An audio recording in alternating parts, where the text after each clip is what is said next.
दोस्तों, ये कहानी सत्य घटना पर आधारित है, लेकिन इसके पात्र और घटनाक्रम काल्पनिक है।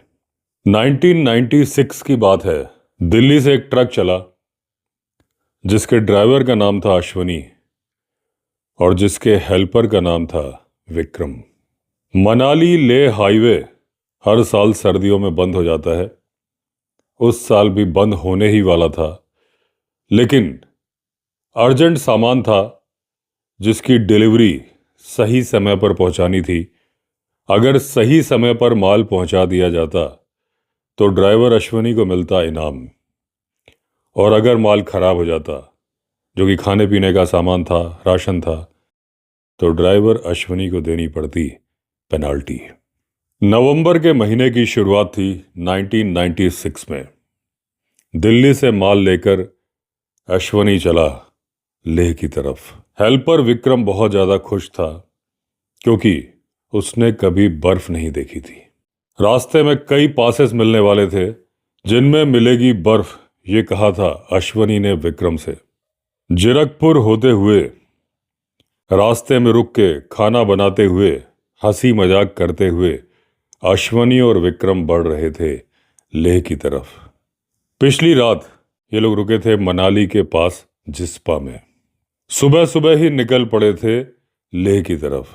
मनाली लेह हाईवे में एक जगह आती है जिसे बोला जाता है गाटा लूप्स। गाटा लूप्स एक सांप की तरह से बना हुआ रास्ता है जिसमें 21 मोड़ आते हैं। ऊपर से नीचे देखा जाए तो पूरा रास्ता नजर आता है और बहुत दूर एक पतली सी लकीर की तरह से नजर आती है एक नदी। जब ट्रक आगे बढ़ रहा था तो विक्रम ने ड्राइवर अश्वनी से बोला कि उस्ताद, आपने तो कहा था बर्फ मिलेगी, यहाँ तो एकदम सूखा है। तो अश्वनी बोला, अभी तो मैं बारालाचा पास में तो बर्फ मिली थी। तो विक्रम बोला, हाँ उस्ताद, लेकिन आपने रुकने कहाँ दिया? आपने बोला गाड़ी का मोशन बना हुआ है, चलने दो।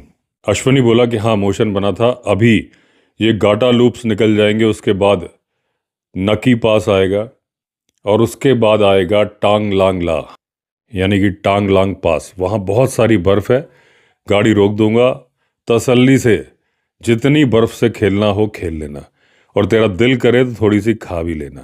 ठीक है उस्ताद, मैंने कभी बर्फ के गोले बना के खेला नहीं है, मैं आपको बर्फ के गोले मारूंगा। अश्वनी बोला, तू मुझे मार के देखना, मैं तुझे बताऊंगा। हंसी मजाक करते हुए दोनों आगे बढ़ रहे थे।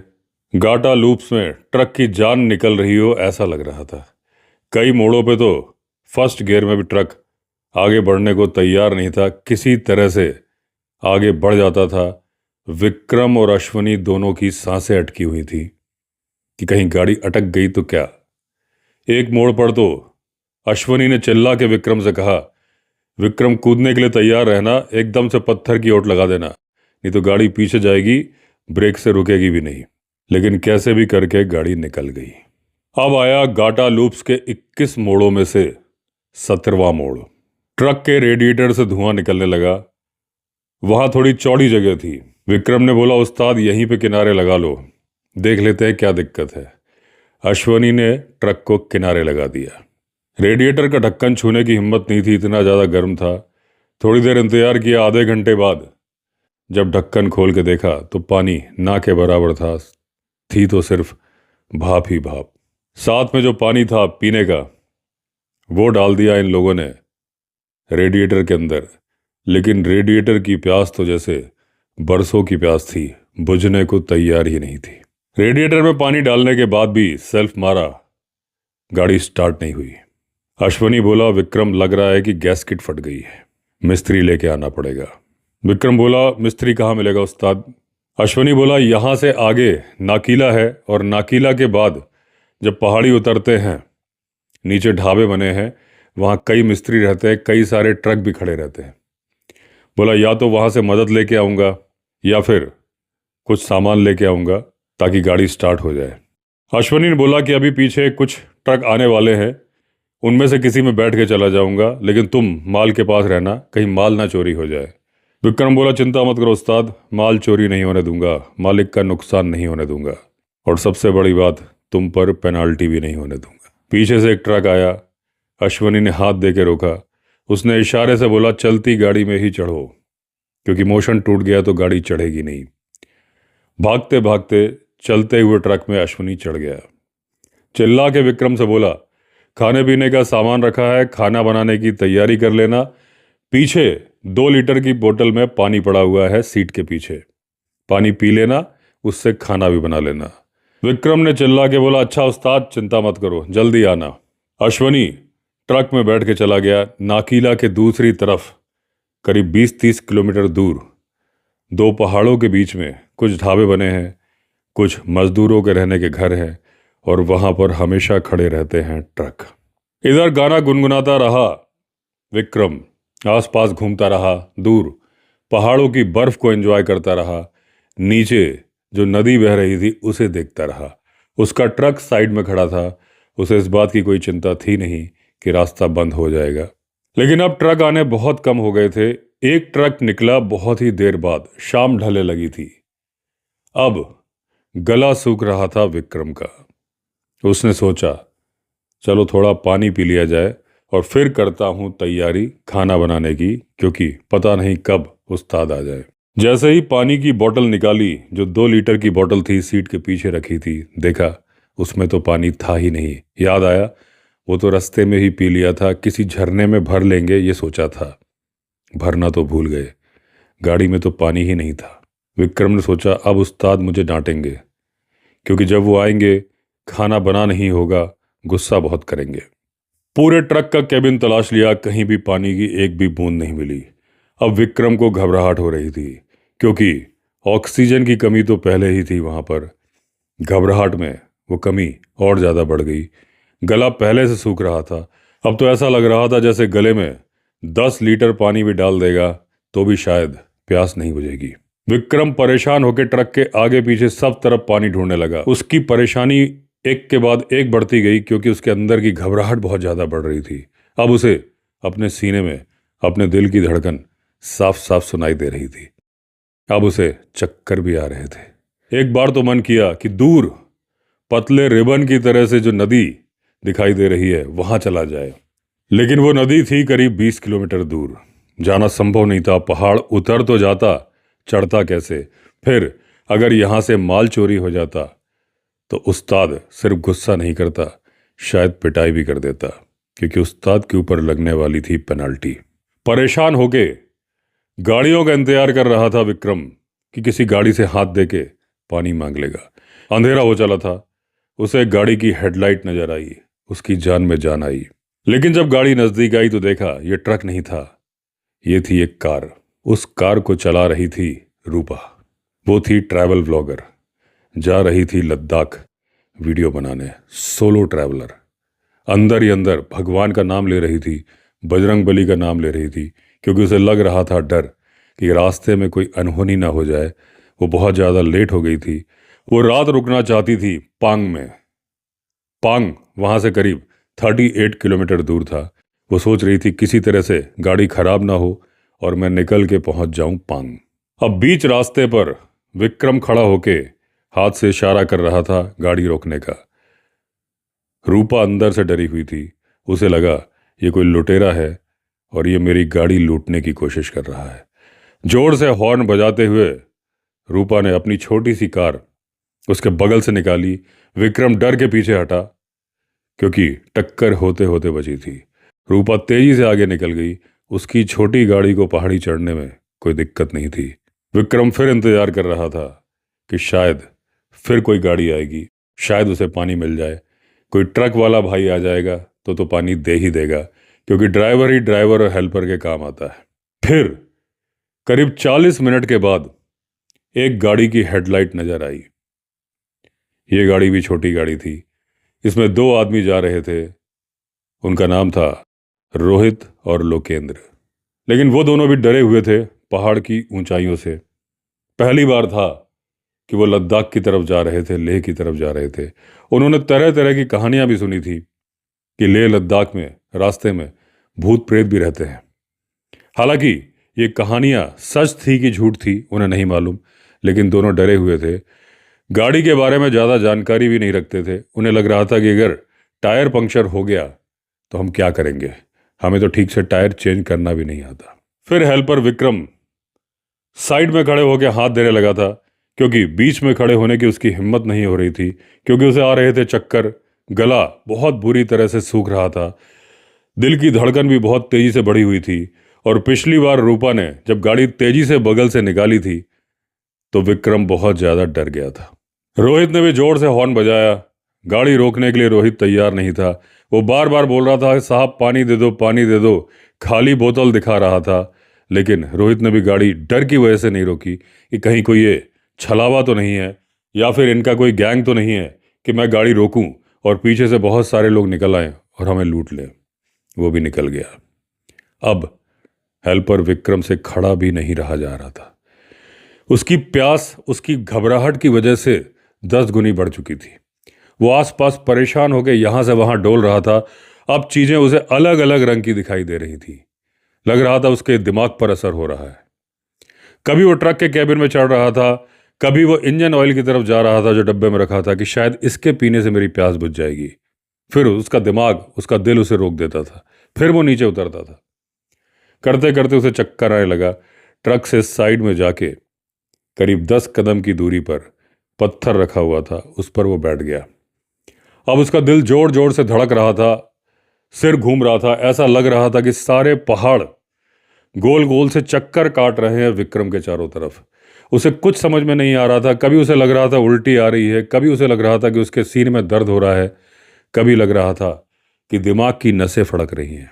अचानक विक्रम को चक्कर आया और वो पीछे की तरफ लुढ़क गया।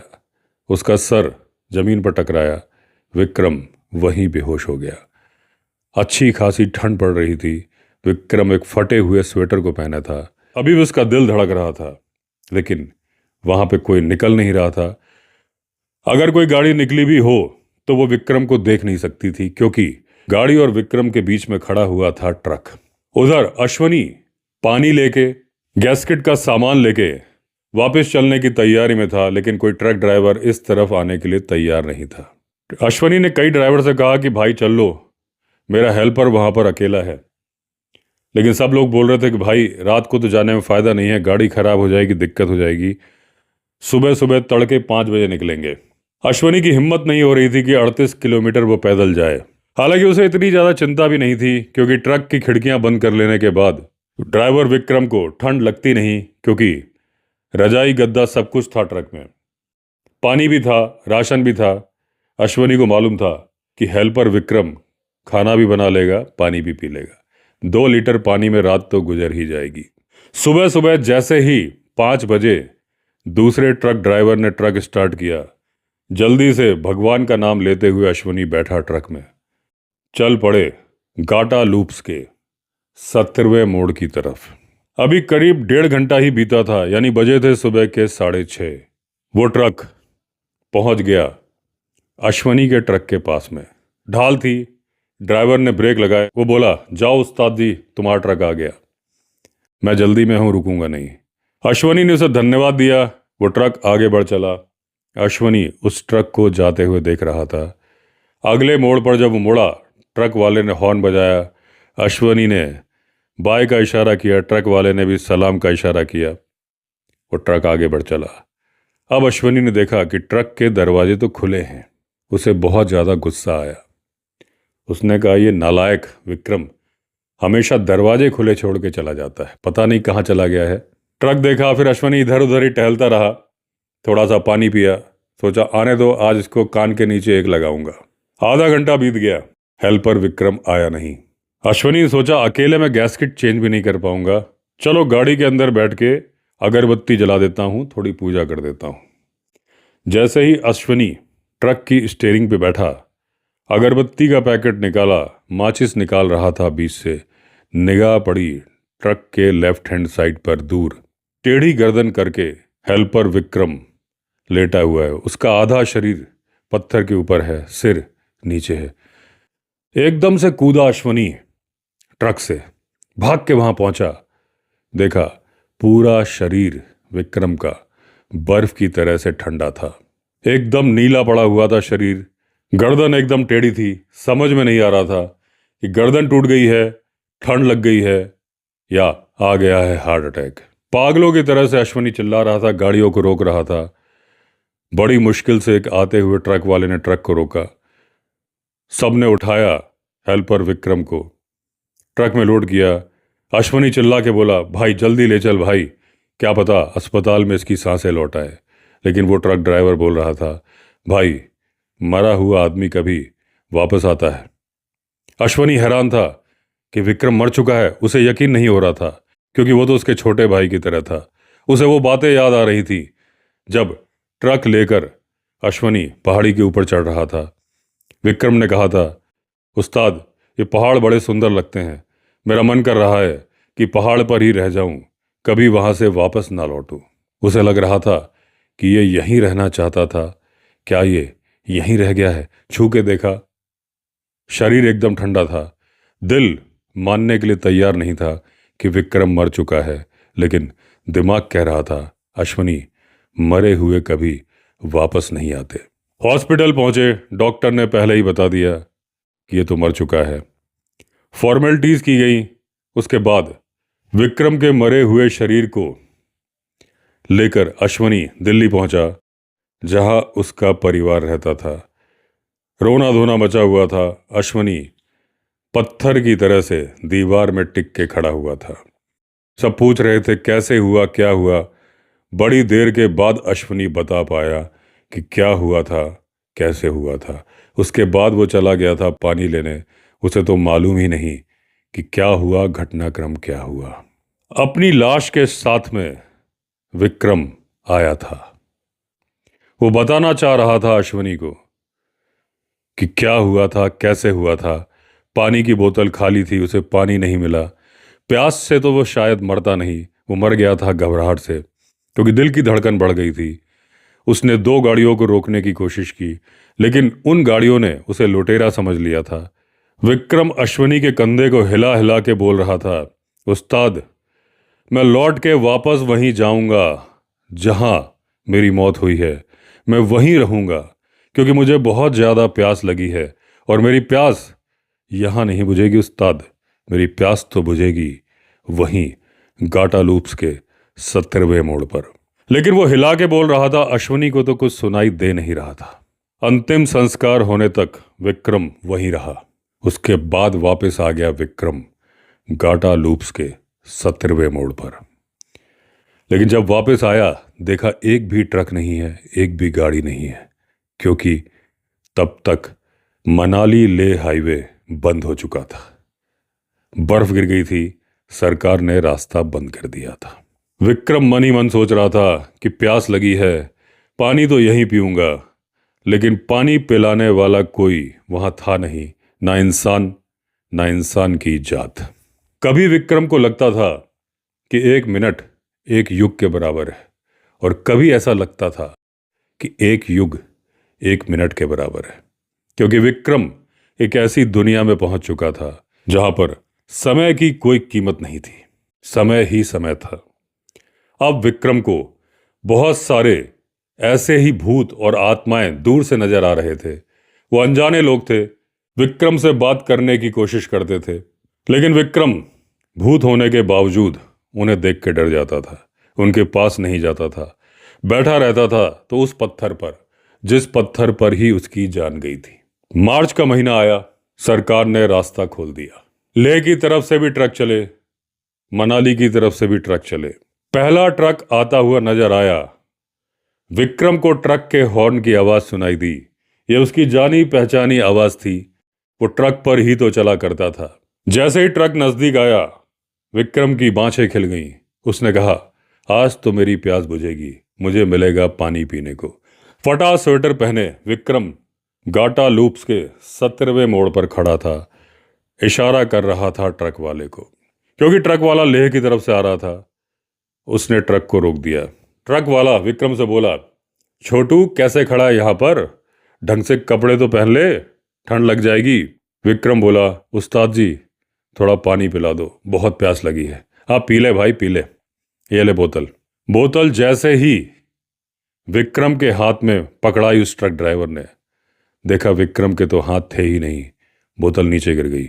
ड्राइवर एकदम से चौंका, फर्स्ट गियर लगाया, गाड़ी तेजी से मोड़ के आगे बढ़ा दी।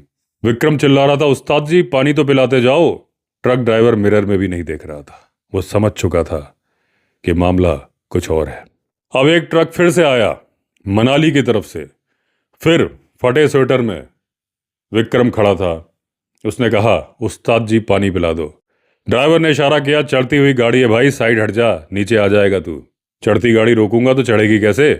चिल्ला के डांटा। विक्रम साइड में हट गया। ट्रक आधा किलोमीटर ही गया था कि टायर ब्लास्ट हो गया। विक्रम ने आवाज़ सुन ली थी, लेकिन उसे यह समझ में नहीं आया था कि ब्लास्ट हुआ कैसे, क्योंकि विक्रम ने तो कुछ भी नहीं किया था। फिर एक गाड़ी आई उतरती हुई, उसने फिर पानी पिलाया। फिर पानी गिर गया क्योंकि विक्रम के हाथ थे ही नहीं। अब मनाली की तरफ एक ढाबे में एक ट्रक खड़ा था। ड्राइवर वहां पर खाना खा रहा था। दूसरा ट्रक ड्राइवर आया, बहुत परेशान था। पहले वाला भी बहुत ज़्यादा परेशान था और वो किसी को बता रहा था कि आज प्रेत से सामना हो गया, मैंने पानी पिलाया, उसके हाथ थे ही नहीं। दूसरा ड्राइवर बोला, मेरे साथ भी तो यही हुआ है। अब रोज हर गाड़ी को एक आदमी रोकता था और बोलता था, भाई बहुत प्यास लगी है, पानी तो पिला दो। जो लोग पानी पिलाने की कोशिश करते थे तो वो पानी पी नहीं पाता था, क्योंकि उसके हाथ ही नहीं थे, पानी की बोतल पकड़ ही नहीं पाता था। और जो लोग अपनी गाड़ी नहीं रोकते थे उनकी गाड़ी वहाँ पर पंक्चर हो जाती थी या कुछ नुकसान हो जाता था। लगातार ऐसी घटनाएं साल भर चलती रहीं। धीरे धीरे घटनाएं फैलने लगी। एक ड्राइवर से दूसरे ड्राइवर अकेले में चलने में डरने लगे। अपनी गाड़ी में 2-4 लोग बिठा के चलते थे या 2-4 ट्रक साथ में गाड़ी लेके चलते थे। कार वाले भी कॉन्वॉय बना के चलने लगे, क्योंकि सबको मालूम था कि गाटा लूप में एक भूत रहता है जो कि मांगता है पानी। कुछ उसे बोलने लगे गाटा लूप का प्रेत, कुछ उसे बोलने लगे ghost of the Gata loop. ये बात सरकारी अधिकारियों तक पहुंची। अधिकारी भी जब गाड़ी लेके निकले थे तो कुछ के साथ ऐसा हुआ था कि फटा स्वेटर पहने एक आदमी रास्ते में गाड़ी रोक रहा था।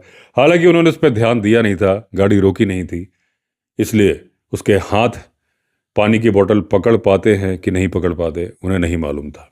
जब बहुत सारी घटनाएं होने लगी, लोग गाड़ी लेके चलने से डरने लगे, तब तय हुआ कि क्या किया जाए। घटनाक्रम पता किया गया तो मालूम चला कि एक ट्रक का हेल्पर था जिसकी की मौत हो गई थी उस पत्थर के ऊपर, उस 17वें मोड़ पर जहां पर वो नजर आता है। पता किया गया कि ट्रक ड्राइवर कौन था। हॉस्पिटल के रिकॉर्ड से मालूम चला। अश्वनी को बुलाया गया। एक ट्रक में बैठ के अश्वनी ड्राइवर के साथ आ रहा था। हालांकि ये पहाड़ी चढ़ते वक्त उसका कलेजा मुंह को आ रहा था। उसे याद आ रही थी विक्रम की।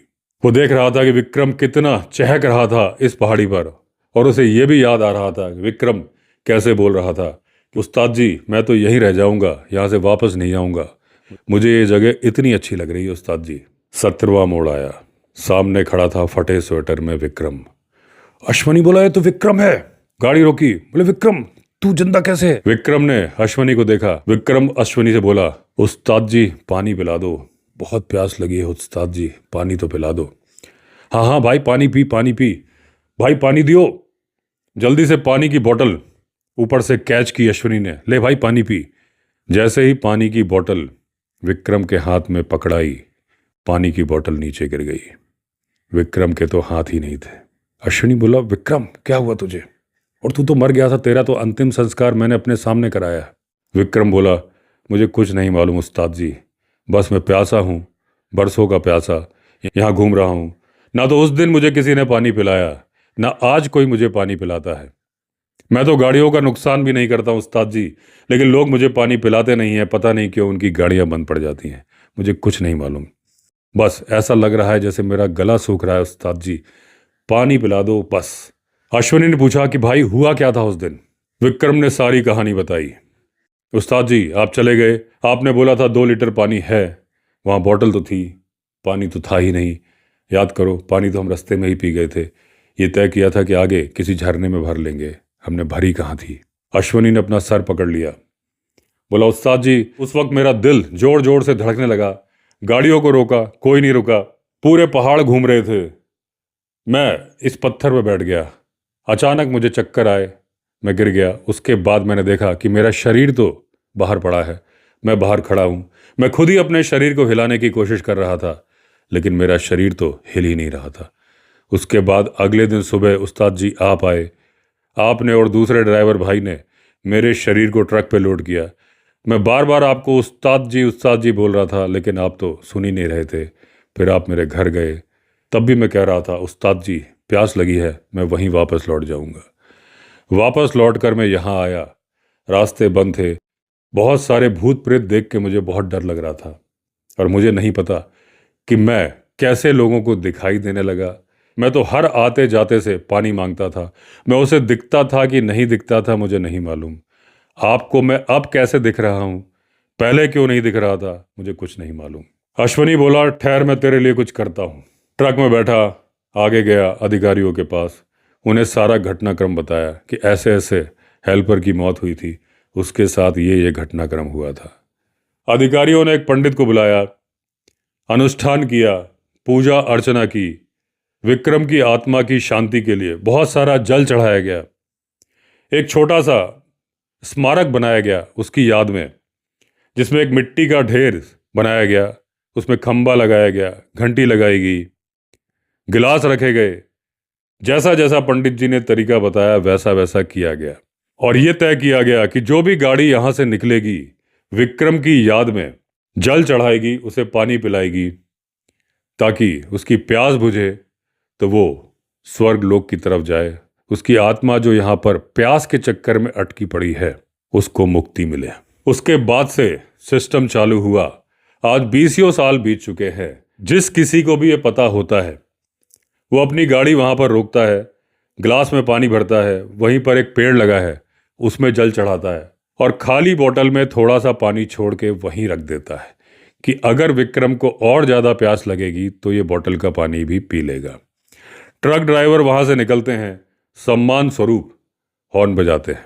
अब विक्रम लोगों को दिखाई देना बंद हो गया है, लेकिन कई लोगों का कहना है कि जब हवा नहीं चलती है तब भी जब वो जल चढ़ाने जाते हैं तो एक बोतल अचानक से हिल के दूसरी तरफ रख जाती है, जैसे कि विक्रम उन्हें धन्यवाद बोल रहा हो। अब विक्रम दिखाई नहीं देता, लेकिन अभी भी यह मान्यता है कि अगर कोई व्यक्ति पानी पिलाए बगैर वहां से आगे चला जाता है तो उसकी गाड़ी या तो पंक्चर हो जाती है या उसमें कोई खराबी आ जाती है। दोस्तों, मैं विवेक अवस्थी, मैंने ये घटनाक्रम लिखा है कि ये काल्पनिक है, पात्र भी काल्पनिक है, लेकिन ये घटना सच्ची है। और मेरे साथ जो एक्सपीरियंस हुआ है मैं आपको बताता हूं। मैं 2 बार लेह लद्दाख गया हूं। आज जब मैं ये कहानी रिकॉर्ड कर रहा हूं उसके 2 दिन पहले ही मैं लद्दाख से लौटा हूं। जाते वक्त भी मैंने उस आत्मा को पानी पिलाया था, उस मंदिर में ग्लास में पानी डाल के, आते वक्त भी पिलाया था, वीडियो भी शूट किया था।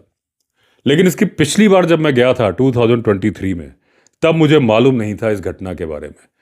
मैं भी सोलो ट्रैवलर था, हालांकि निकला था मैं दोपहर के करीब 3-4 बजे, कोई डर जैसी बात नहीं थी। लेकिन जब मैं वहां से निकला था तो बहुत सारी बॉटल पड़ी थी, हजारों की तादाद में। तो मुझे लगा था क्या वजह है कि यहाँ पर इतनी सारी बॉटल पड़ी है। मंदिर पर मेरा ध्यान गया नहीं था जो बना है बॉटल्स के बीच में। मेरे मन में यह ख्याल आया था कि क्या पता ये डंप यार्ड है जो ऊपर कोई, क्योंकि मैं पहली बार जा रहा था तो गांव पांग कितनी दूर है मुझे पता नहीं था। मुझे लगा क्या पता उसका डंप यार्ड हो, प्लास्टिक डंप यार्ड, यहाँ रखते हो, बाद में यहाँ से उठाते हो। 17वें मोड़ से मैं मुड़ा था, 21वें मोड़ तक नहीं पहुंचा था कि उसके पहले मेरी गाड़ी का टायर पंक्चर हो गया था। और दोस्तों, मेरा जो व्लॉग चैनल है उसमें 2-2.5 हज़ार व्लॉग्स हैं और मेरी सिलेरियो कार से मैंने 2020 से लेके 2025 तक हजारों वीडियो बनाए हैं। ये घटना 2023 की है। मेरी व्लॉग चैनल विवेक अवस्थी व्लॉग्स पे प्लेलिस्ट पड़ी है लेह लद्दाख की, उसमें वही है, आप वो देखेंगे। 2023 में ही वो टायर पंक्चर हुआ, उसका भी वीडियो है। पांग में मैंने खुद पंक्चर रिपेयर किया, स्टेपनी भी चेंज की थी, किसी ने मेरी मदद भी की थी वहाँ पे, एक मॉन्ग थे उन्होंने। और उसके बाद पंक्चर मैंने खुद ही रिपेयर किया था क्योंकि मुझे कोई दुकान नहीं मिली थी। वापस जब मैं आया तब भी मुझे ये घटना नहीं मालूम थी क्योंकि इसका मैंने किसी से जिक्र नहीं किया था। वापस आते वक्त मेरी गाड़ी पंक्चर नहीं हुई थी। उसके बाद जब मैं लौट आया था दिल्ली तब मुझे ये घटनाक्रम मालूम चला था। तब मुझे याद आया कि जहाँ से मैं निकला था वहाँ इतनी सारी बॉटल पड़ी थी और मैंने पानी नहीं पिलाया था। इस बार गया, मैंने गाड़ी रोक के पानी पिलाया, वीडियो बनाया, और जाते वक्त भी आते वक्त भी। तो केवल एक कोइंसिडेंस हो सकता है क्योंकि जाते वक्त मेरी गाड़ी पंक्चर हुई थी, लौटते वक्त नहीं हुई थी। लेकिन एक बात है दोस्तों कि मेरे 2-2.5 हज़ार वीडियो में इतनी गाड़ी मैंने सोलो ट्रैवलिंग इतनी ज़्यादा की, हज़ारों किलोमीटर गाड़ी चलाई, कभी भी कोई वीडियो आपने नहीं देखा होगा जहां मेरी गाड़ी पंक्चर हुई। मेरी गाड़ी कभी पंक्चर हुई नहीं, हुई तो घर के पास में हुई, तो कंप्रेसर से हवा भरा और गाड़ी में हवा भर गई।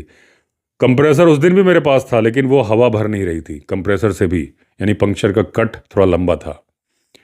तो केवल एक बार, जहां तक मुझे याद आ रहा है, वैसे तो मुझे याद नहीं आ रहा कि मेरी गाड़ी पंक्चर हुई हो, रास्ते में स्टेपनी चेंज करनी पड़ी हो, एक ही बार हुई थी। तो ये एक संयोग भी हो सकता है, या फिर जो ये घटना है उसकी सच्चाई भी हो सकती है, क्योंकि मैंने पानी नहीं पिलाया था, लेकिन मैं अनजान था, इसलिए सिर्फ गाड़ी पंक्चर हो गई हो।